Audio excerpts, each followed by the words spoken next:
Bapak Ibu Saudara kasih dalam Tuhan. Ya, makasih buat teman-teman yang sudah bergabung ya. Sebentar nanti kita akan berdoa bersama-sama.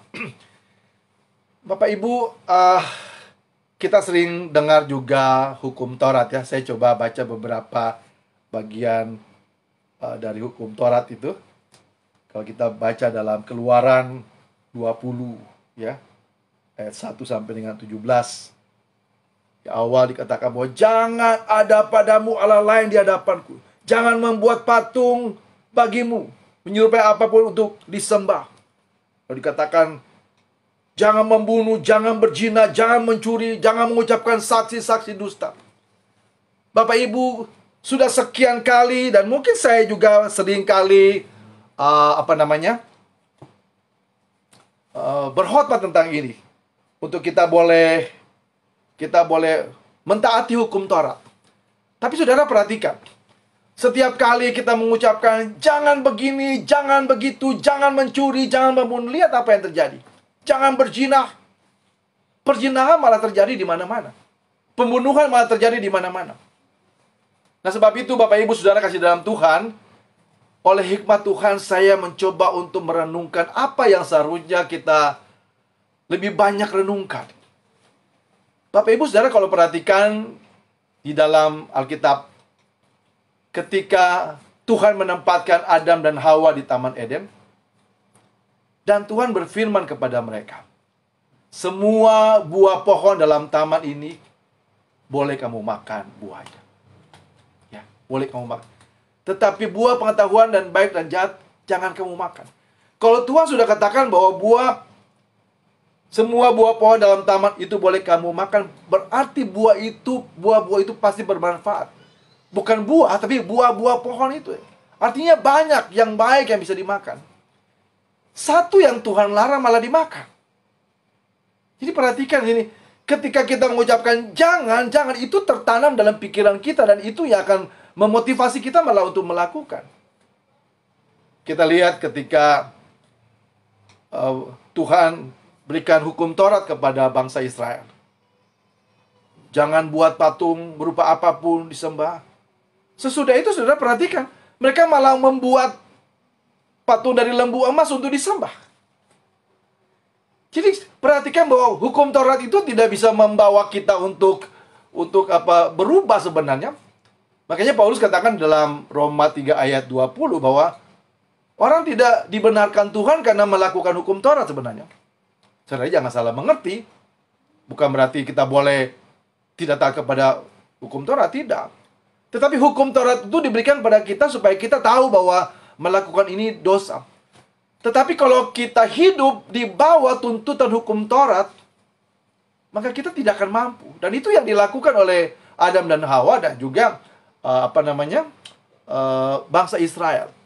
Sebab itu dalam kesempatan ini saya ingin mengajak kita untuk lebih baik kita merenungkan tentang kasih Tuhan, merenungkan dan menghayati tentang pengorbanan Tuhan bagi kita, itu lebih baik.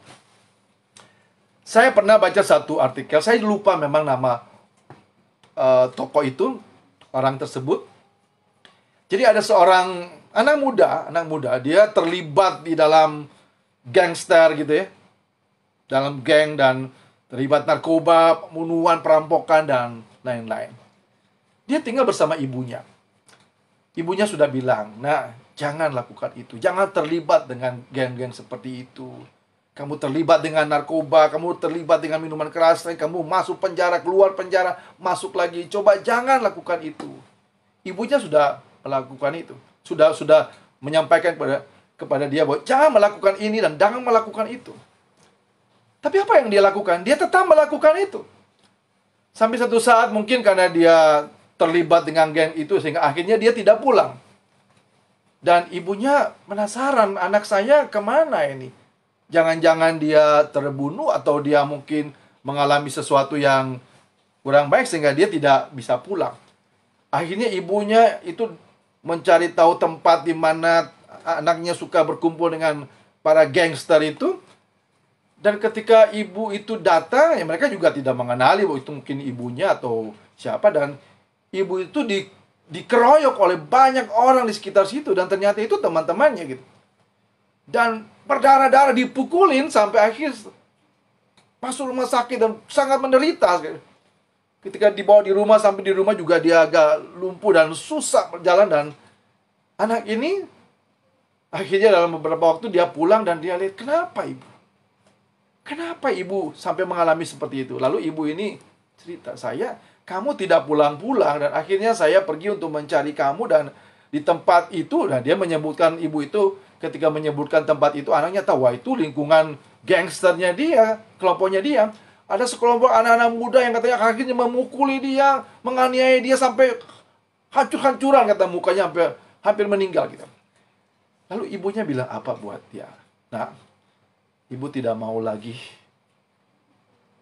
mengatakan kepada kamu, jangan berbuat ini, sudah capek. Sekian, kamu lihat sendiri. Kamu lihat sendiri apa yang ibu alami, semuanya karena kamu.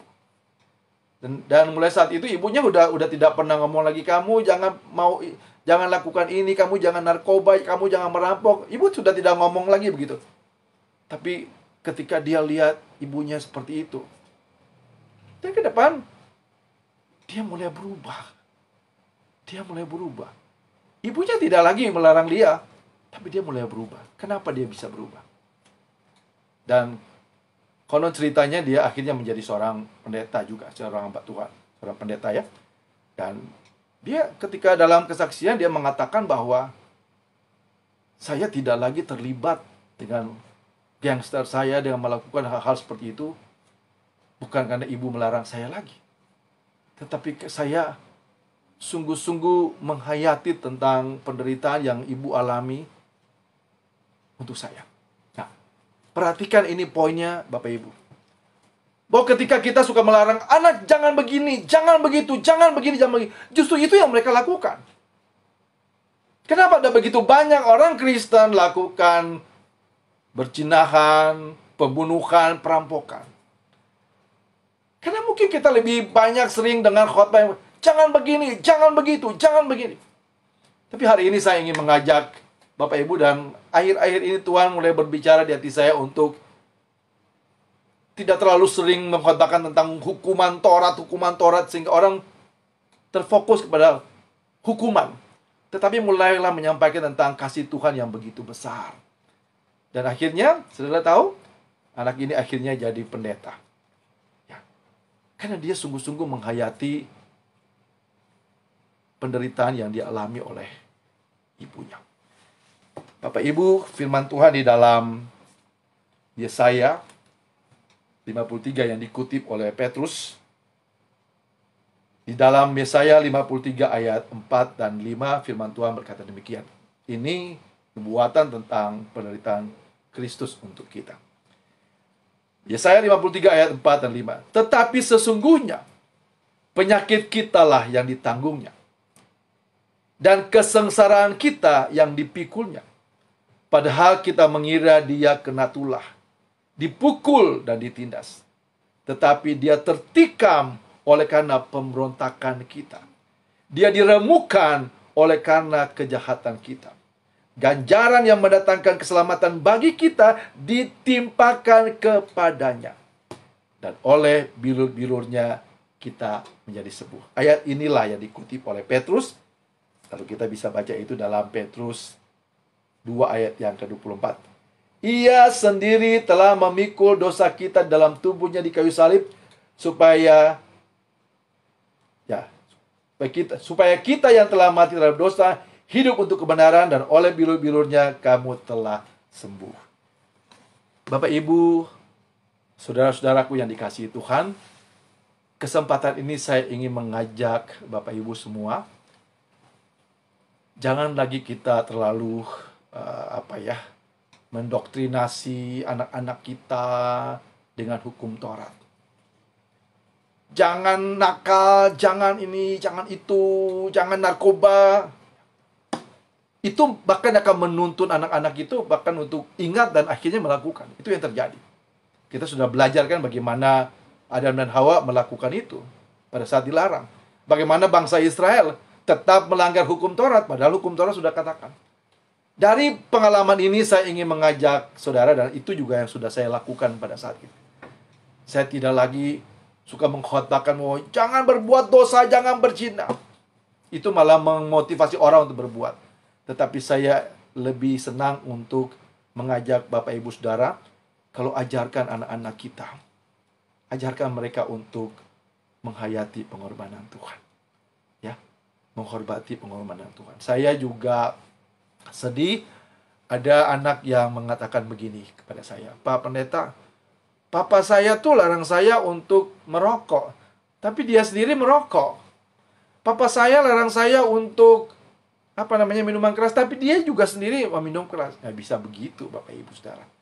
Kita kasih contoh supaya anak-anak bisa lihat, tidak asal ngomong. Kalau kita mengatakan bahwa Tuhan mengasihi kita, kita tunjukin kepada anak-anak kita bahwa Tuhan mengasihi kita dan bagaimana kita bisa membalas kebaikan Tuhan dalam hidup kita. Jadi dalam kesempatan ini saya tidak khotbah panjang. Pada saat ini saya cuma ingin menyampaikan satu poin penting bagi Bapak Ibu Saudara.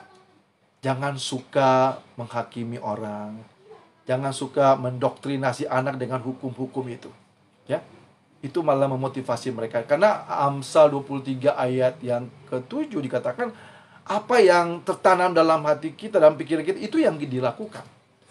Nah, sebab itu, yang paling penting adalah saya ingin mengajak teman-teman semua, secara pribadi, hari lepas hari, renungkan dan hayati pengorbanan Tuhan Yesus bagi kita.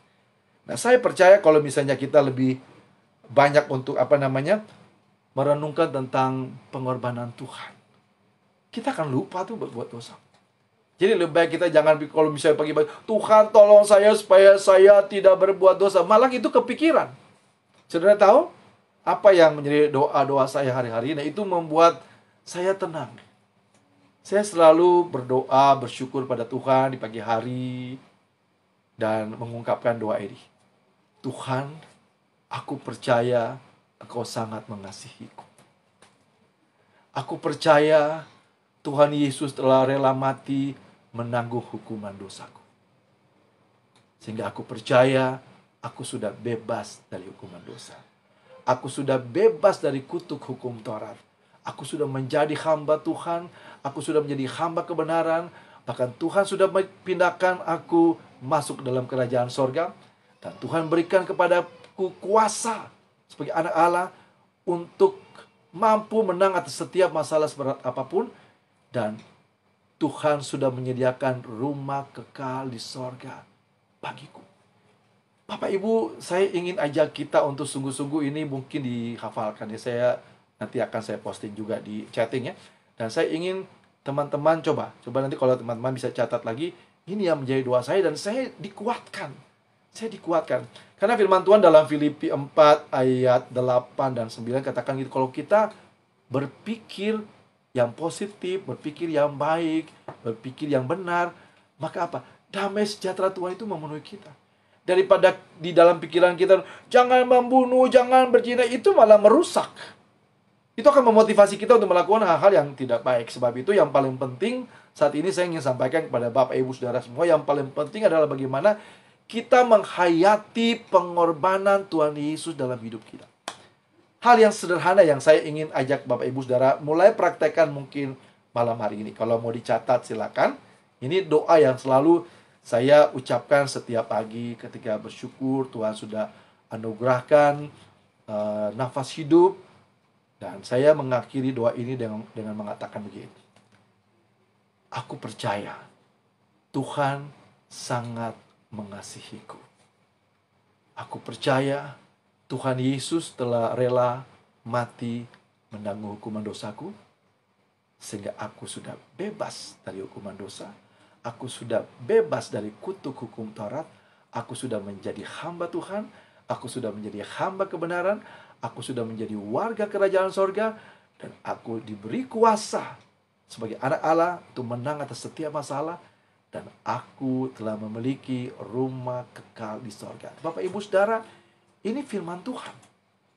Kalau kita bisa membaca di dalam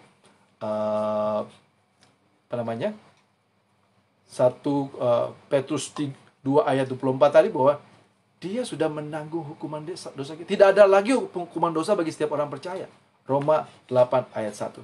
Yang kedua, tidak ada lagi kutuk bagi setiap kita yang percaya pada Kristus. Galatia 3 ayat 13 dan 14. Ya, dan kita semua sudah menjadi hamba Tuhan. Roma 6 ayat 22.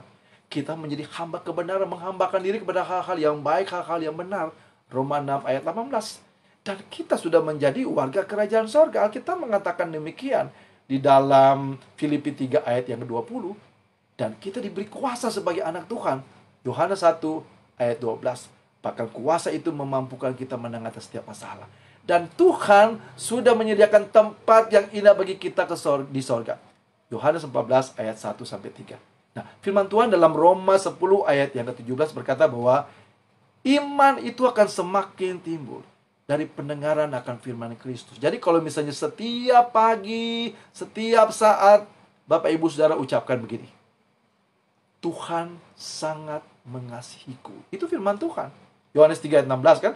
Jadi ketika kita mengucapkan, aku percaya Tuhan sangat mengasihiku, hati kita akan dipenuhi dengan damai sejahtera. Itu kebenaran firman Tuhan. Ketika kita katakan bahwa Tuhan sudah membebaskanku dari hukuman dosa, kita ingat firman Tuhan. Sudah membebaskanku dari kutuk, itu firman Tuhan. Dan itu akan menguatkan iman kita. Nah, sebab itu saya ingin mengajak teman-teman semua, ya, mulai malam ini cobalah ucapkan doa itu. Perkatakan hal-hal yang baik. Dan hindari perkataan jangan lakukan ini, jangan berbuat dosa. Tidak perlu diucapkan itu. Yang penting kita renungkan. Ingat tadi kisah anak seorang gangster yang ditegur sama ibunya, dilarang sama ibunya, malah melakukan hal-hal yang tetap jahat. Tetapi ketika dia melihat bagaimana penderitaan ibunya, dia malah berubah. Demikianlah. Kalau dalam hidup ini kita lebih banyak untuk merenungkan dan menghayati akan pengorbanan Tuhan Yesus, saya percaya bahwa kita akan dipulihkan. Karena Tuhan berjanji, kalau kita berpikir hal-hal yang baik, benar, dan mulia, ya, maka iman kita semakin bertumbuh dan damai sejahtera Tuhan akan memenuhi kita semua. Selamat hari Minggu, selamat menikmati hari-hari yang indah. Ya, ajarkan kasih bagi anak-anak kita. Dalam komunitas kita jangan suka menghakimi, oh kamu jangan begini, kamu jangan itu, malah memotivasi orang untuk melakukan hal-hal yang jahat.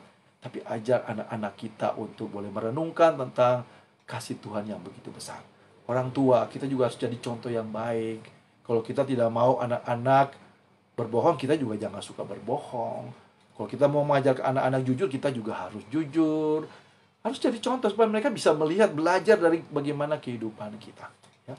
Doa saya, kiranya Roh Kudus menolong kita semua untuk boleh dimampukan untuk melakukan firman Tuhan. Tuhan memberkati kita semua. Amin.